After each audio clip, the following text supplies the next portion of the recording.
ആദ്യം ചർച്ചയിലേക്ക് വരും മുൻപ് കാസർഗോഡ് വാട്സാപ്പ് ഗ്രൂപ്പുകളിൽ ഒരു CPM പ്രവർത്തകൻ്റേത് എന്ന പേരിൽ പ്രചരിക്കുന്ന ഒരു ഓഡിയോ ക്ലിപ്പുണ്ട്, അതൊന്ന് കേൾക്കാം. അത് പരിശോധിക്കണം. പാർട്ടി മെമ്പർമാർ വോട്ട് ചെയ്തിനോന്ന് പാർട്ടി പരിശോധിക്കണം.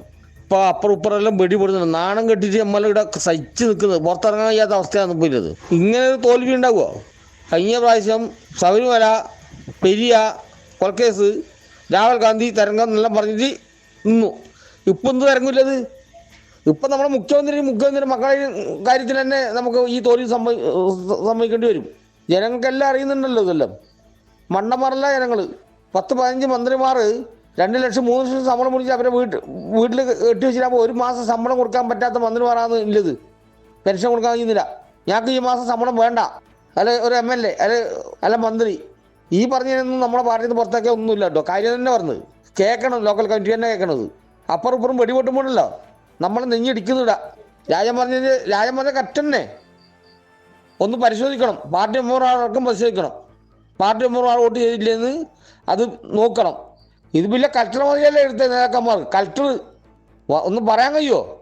മിണ്ടുവോ? എന്തായിപ്പോ എല്ലാവർക്കും ഒരു ഇത് വേണം. ബംഗാൾ ഇതിനെക്കാട്ടായി. ബംഗാൾ ഇതിനെക്കാട്ടി നല്ല രീതിയിൽ പോകുന്നുണ്ട്. അതിനെക്കാട്ടും കടയായി പോയി ഇവിടെ കേരളത്തിൽ. കഴിഞ്ഞതിനെക്കാട്ടിയും രാജമോഹൻ ഉണ്ണിത്താൻ നോക്കോ. എന്താ ആരോഗ്യമാരും നിങ്ങൾക്ക് പ്രശ്നമില്ല. ഇത് വോട്ട് ചെയ്തവർക്ക് ആ വിഷമം ഉണ്ടാവും. തോറ്റ് നാറിറ്റി മെമ്പർഷിപ്പും വേണ്ട, ഒന്നും വേണ്ട. നമുക്കൊന്നും അമ്മേരെ വോട്ട് വേറെ പുറത്തില്ല ആളെ കൊണ്ട് ചെയ്യിക്കണം. ഞാനടക്കം പോയി ചെയ്തതാണ്. ആ വിഷമം നമുക്ക് അലോണ്ട്. എനിക്ക് പാർട്ടി മെമ്പർഷിപ്പ് വേണ്ട, ഒന്നും വേണ്ട. ഞാൻ അനുവായിട്ട് നിന്നോളാം. ഇനി നമുക്കിന്ന് ഉത്തരം പറയാനൊന്നും കയ്യായി. ഞാനോടും ഉത്തരം പറയണം. കലക്ടർമാർ നിന്നിട്ട് നേതാക്കന്മാർ നിന്നിട്ട് കാര്യമില്ല. ഇവിടെ അയരോട്ടൊക്കെ ആ സ്ഥാനാർത്ഥിനെ കൊണ്ടുവന്ന് ആരെങ്കിലും കൊണ്ടുവന്നിനാ?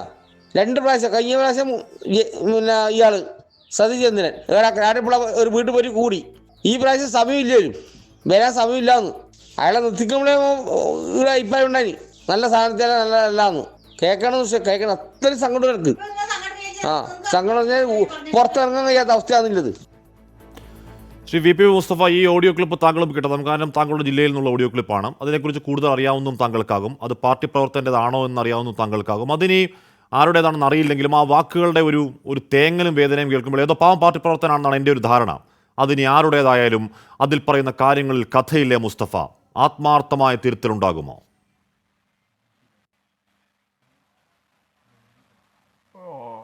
ലോക്സഭാ തെരഞ്ഞെടുപ്പിലെ ദേശീയ തലത്തിലുള്ള വിധി പൊതുവിൽ ഇടതുപക്ഷ പ്രവർത്തകർക്ക് ആവേശം നൽകുന്നതാണ്. എന്നാൽ ആ ദേശീയ തലത്തിലുള്ള നിലവാരത്തോടൊപ്പം കേരളം എത്തിയില്ല എന്നുള്ളത് ഇടതുപക്ഷത്തെ ആത്മാർത്ഥമായി സ്നേഹിക്കുന്ന ആരിലും ഉത്കണ്ഠ ഉണർത്തുന്നതുമാണ്. അതുകൊണ്ട് ഇടതുപക്ഷത്തെ സ്നേഹിക്കുന്നവരിൽ ഉണ്ടാകുന്ന ധാരാളം തരത്തിലുള്ള പ്രതികരണങ്ങളിൽ ഒന്നാകാം ഇത്. പക്ഷെ ഇത് കുറച്ച് ദിവസമായിട്ട് വാട്സപ്പുകളിലൂടെ എല്ലാം പോകുന്നുണ്ട്, സോഷ്യൽ മീഡിയയിലുണ്ട്. ആരുടേതാണ് എന്ന് ഇതുവരെ ഐഡന്റിഫൈ ചെയ്യാൻ വേണ്ടി കഴിഞ്ഞിട്ടില്ല. പക്ഷെ ഏതായാലും അതിൽ പറഞ്ഞിട്ടുള്ള എല്ലാ സംഗതികളും വസ്തുതാപരമൊന്നുമല്ല. പലതരത്തിലുള്ള പ്രചരണങ്ങളുടെ കൂട്ടത്തിൽ ഒരു സാധാരണ പ്രവർത്തകന്റെ നിഗമനങ്ങളിലേക്ക് എത്തിയ പല കാര്യങ്ങളായിരിക്കാം അദ്ദേഹം പറയുന്നത്. അതുകൊണ്ട് അതിൽ പറഞ്ഞതെല്ലാം വസ്തുതാപരമാണ് എന്നുള്ളതല്ല. പക്ഷെ ഞാൻ പറഞ്ഞതുപോലെ ഇടതുപക്ഷത്തെ ആത്മാർത്ഥമായി സ്നേഹിക്കുന്ന ആരിലും ഉത്കണ്ഠ ഉളവാക്കുന്നതാണ് കേരളത്തിൽ ഇടതുപക്ഷത്തിനുണ്ടായിട്ടുള്ള പരാജയം. സ്വാഭാവികമായിട്ടും അതിനനുസരിച്ചിട്ടുള്ള പരിശോധനയും തിരുത്തലും പാർട്ടി നടത്തും. അങ്ങനെയാണല്ലോ ഇതിനു മുമ്പും സമാനമായ തോൽവികൾ CPIM നേരിട്ടിട്ടുണ്ട്. കേരളത്തിലെ ഇടതുപക്ഷം നേരിട്ടിട്ടുണ്ട്. ഞങ്ങൾ എങ്ങനെയാ തിരിച്ചു വന്നത്? ഇപ്പൊ ഇവിടെ ഇരുന്ന് ഹാഷ്മി ഇങ്ങനെ ഞങ്ങളെയെല്ലാം വലിയ നിലയിൽ ചോദ്യം ചെയ്ത് വിചാരണ നടത്തുന്ന നിലയിലേക്ക് ചർച്ച നടത്താൻ ഈ CPIM കേരളത്തിൽ അവശേഷിച്ചത് എങ്ങനെയാ? ഞങ്ങൾക്ക് തിരിച്ചടി നേരിട്ട ഓരോ സന്ദർഭത്തിലും വളരെ കൃത്യമായ പരിശോധന നടത്തി ജനങ്ങളിലേക്ക് ഇറങ്ങിച്ചെന്ന് അവർക്ക് എന്താണോ CPM-നെ തിരുത്തിക്കാനുണ്ടായിരുന്നത് ആ തിരുത്തൽ വരുത്തി ഈ പാർട്ടി മുന്നോട്ട് പോയത് കൊണ്ട് തന്നെയാണ് 2024 ഇങ്ങനെ CPIM കേരളത്തിൽ അവശേഷിക്കുന്നത്. അതല്ലെങ്കിൽ എന്നേ ഈ പാർട്ടി പോകാം. 1977 ഇതുപോലെ ഇന്ത്യ മുഴുവൻ അന്ന് കോൺഗ്രസിനെയും ഇന്ദിരാഗാന്ധിയെയും തോൽപ്പിച്ചപ്പോൾ കേരളം കെ കരുണാകരനെയും കോൺഗ്രസിനെയും ജയിപ്പിച്ചിരുന്നില്ലേ? അന്ന് വട്ടപൂജ്യമായിരുന്നില്ലേ CPIM-ന്? എന്നിട്ട് 3 വർഷം കഴിയുന്നതിന് മുമ്പേ CPIM കേരളത്തിൽ അധികാരത്തിൽ വന്നില്ലേ? VK നായനാർ 1980 മുഖ്യമന്ത്രിയായില്ലേ? അന്ന് 77 CPM-നെ തോൽപ്പിക്കാൻ അപ്പുറത്തുണ്ടായിരുന്ന AK ആന്റണി ഉൾപ്പെടെയുള്ള കോൺഗ്രസുകാർ ഇപ്പുറത്തെ ഇടതുപക്ഷ ജനാധിപത്യ മുന്നണിയുടെ ഭാഗമായിട്ട് 80 മാറി വരുന്ന രാഷ്ട്രീയ സാഹചര്യം ഈ കേരളത്തിൽ ഉണ്ടായിട്ടില്ലേ? അതുകൊണ്ട് ഇടതുപക്ഷത്തെ സംബന്ധിച്ചിടത്തോളം ഇത്തരം തിരിച്ചടികൾ ഒരു പുത്തൻ അനുഭവമല്ല. അല്ല ശ്രീ മുസ്തഫ, താങ്കൾ ഈ പറയുന്ന പോയ കാലത്തെ കുറിച്ച് പറയുന്നു, പക്ഷേ അത് പാർട്ടി ആത്മാർത്ഥമായി അതിനുള്ളിൽ ചർച്ച ചെയ്യാനുള്ള ഒരു ആന്തരിക കരുത്ത പാർട്ടിക്കുണ്ടായിരുന്നു. പക്ഷേ ഇക്കാലത്തുണ്ട് ഈ പരാജയത്തിലുണ്ടാകുന്ന അല്ലെങ്കിൽ ഇപ്പോഴത്തെ CPM-നെ കുറിച്ച് ഉണ്ടാകുന്ന വിമർശനം, ഇതാ ഇപ്പോൾ ഗീവർഗീസ് മോർ കൂർലോസ് എന്ന് പറയുന്ന എല്ലാ കാലവും ഇടതുപക്ഷത്തിനൊപ്പം മാത്രം നിന്ന എന്താണ് പ്രത്യയശാസ്ത്രപരമായി തന്നെ ക്രൈസ്തവതയും കമ്മ്യൂണിസവും തമ്മിൽ ഈ അടിസ്ഥാന വർഗത്തിൻ്റെ വേദനയിൽ ഒത്തുചേരാൻ കഴിയുന്ന ഒരുപാട് മേഖലകളുണ്ടെന്ന് അക്കാഡമിക്കലി ചിന്തിക്കുന്ന ഒരു പാവം ബിഷപ്പ് പറഞ്ഞപ്പോൾ മുഖ്യമന്ത്രി അതിനോട് പ്രതികരിക്കുന്നത് വിവരദോഷി എന്നാണ്. അപ്പോൾ നിങ്ങളെ തിരുത്താൻ വരുന്നവരെ തിരുത്തുമെന്നാണോ ഉദ്ദേശിക്കുന്നത്, അതോ നിങ്ങൾ ആത്മാർത്ഥമായി പാർട്ടിയിൽ തിരുത്തലുണ്ടാകുമെന്നാണോ ശ്രീ മുസ്തഫ?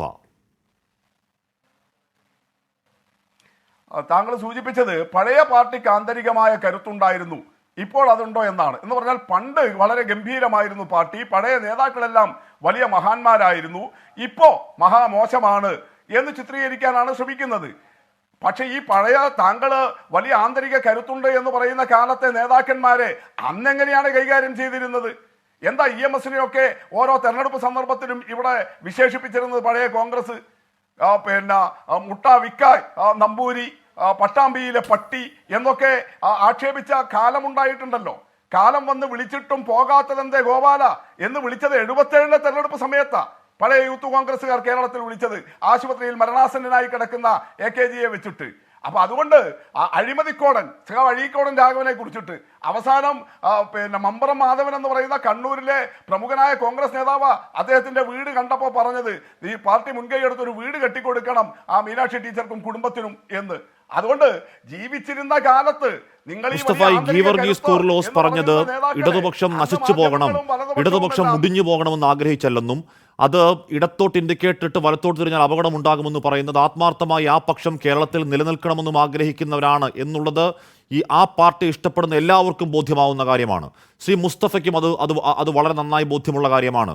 അങ്ങനെ മുഖ്യമന്ത്രി വിവരദോഷി എന്ന് അങ്ങേയറ്റം പറഞ്ഞിട്ടും എൻ്റെ ഇടതുപക്ഷം ഹൃദയപക്ഷമാണ്, ആ പക്ഷത്തൊന്നും മാറ്റമില്ല എന്ന് പ്രഖ്യാപിക്കുന്ന ഒരു ബിഷപ്പിനെ വിവരദോഷി എന്ന് വിളിച്ച് തെറ്റാണ് എന്ന് ശ്രീ മുസ്തഫയ്ക്കും അറിയാം.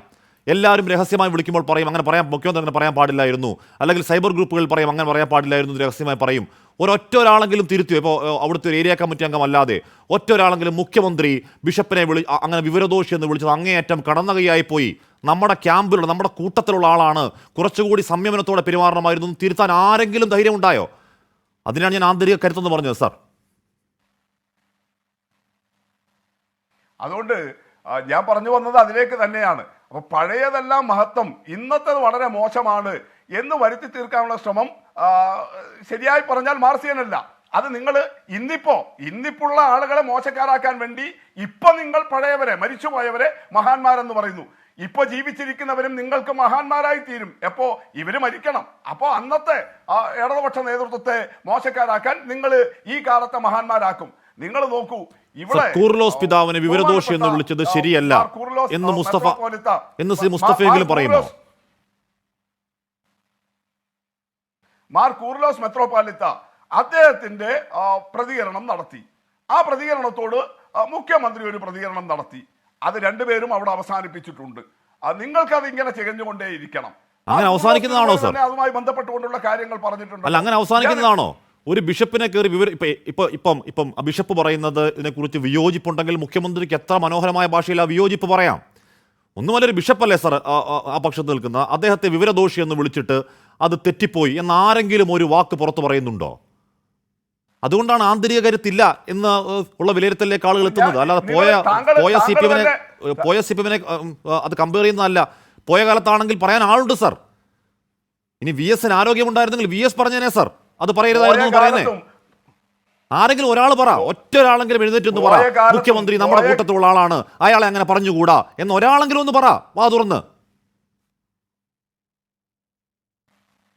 പോയ കാലത്തും പറയേണ്ട സ്ഥലങ്ങളിലെല്ലാം മാത്രമേ പോയ കാലത്തെ നേതാക്കളും പറഞ്ഞിട്ടുള്ളൂ, അല്ലാതെ എല്ലായിടത്തും കയറി പറഞ്ഞിട്ടില്ല. ഇവിടെയും ഇപ്പൊ ബഹുമാനപ്പെട്ട മുഖ്യമന്ത്രി നടത്തിയ പ്രസ്താവനയിൽ യോജിപ്പും വിയോജിപ്പും ഉള്ളവർ CPM-നകത്ത് ഉണ്ടാകും. താങ്കൾ പറഞ്ഞല്ലോ ആന്തരികമായ ഇതിന്റെ ജനാധിപത്യത്തെ കുറിച്ചിട്ട്.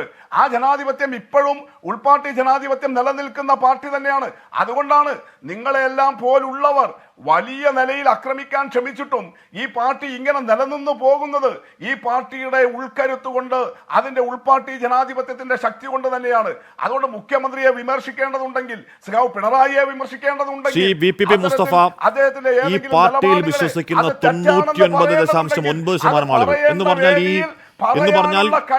സർ ഇടതുപക്ഷം ഏതാണ് വലതുപക്ഷം ഏതാണ് ഇത് തമ്മിലെ ബന്ധം എന്താണെന്ന് അറിയാത്ത ദശാംശം ഇപ്പൊ 0.1 അല്ലെങ്കിൽ 0.001% എന്ന് പറയുന്ന അങ്ങേയറ്റം എന്താണ് അടിമ മനോഭാവം ഉള്ളവരല്ലാതെ ബാക്കി 99% ആളുകളും എന്താ വിശ്വസിക്കുന്നു, കരുതുന്നു. കൂർലോസ് പിതാവിനെ വിളിക്കാൻ പാടില്ലാത്ത വാക്കാണ് വിളിച്ചത്. ശ്രീ മുസ്തഫ അങ്ങെങ്കിലും പരോക്ഷമായെങ്കിലും പറയുമോ മുഖ്യമന്ത്രി അത് പറഞ്ഞ് തെറ്റായിപ്പോയി എന്ന് പറഞ്ഞാൽ പാർട്ടിക്കാർക്കിടയിൽ അങ്ങയുടെ സ്വീകാര്യത കൂടുകയുള്ളൂ മുസ്തഫ, തർക്കമാക്കാര്യത്തിലില്ല, അങ്ങക്ക് അതുകൊണ്ടൊന്നും സംഭവിക്കുകയുമില്ല. നിങ്ങൾ ഈ കെണി വിരിക്കണ്ട.